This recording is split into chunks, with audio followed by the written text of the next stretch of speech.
এই জমিনে পতন ঘটায়। ঠিক সেইভাবে দীর্ঘদিন পরে তার মেয়ে এই দেশে এসে একই ফাঁসিবন দাঁড়ি করেছিল এবং এই দেশের জনগণ প্রতিষ্ঠ হয়ে, আপনারা শুনেছেন আল্লামা দেলোয়ার হোসেন সাঈদী বলেছিলেন, আমাদেরকে মৌলবাদী বলো, আমরা আসলেই তো মৌলবাদী। এদেশের আপামর জনতা মৌলবাদী, মূলে আছে, গোড়ায় আছে, তোমরা আগাবাদী। মূলে থেকে একবার ঝাঁকি দিবে, মামুয়ারি দিল্লিতে পড়া বলছে না।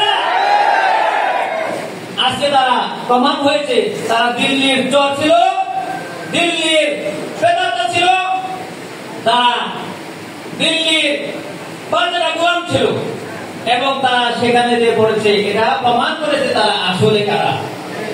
বাংলাদেশের মানুষ কি সেই ফ্যাসিবাদকে আর কখনো এই দেশে আসার জায়গা দিবে? তারা বলে চট করে ঢুকে পড়বে, আসো তোমাদের রিসিভ করার জন্য আমরা আছি।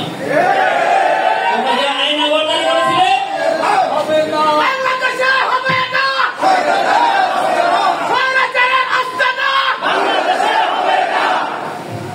তারা যে আইনগর প্রতিষ্ঠা করে গেছে, তাদেরকে আমরা দাওয়াত দেই, তোমাদের জন্য সেই আইনগর অপেক্ষা করতেছে, তোমরা আছো, তোমাদের পাঠিয়ে দেওয়া হবে।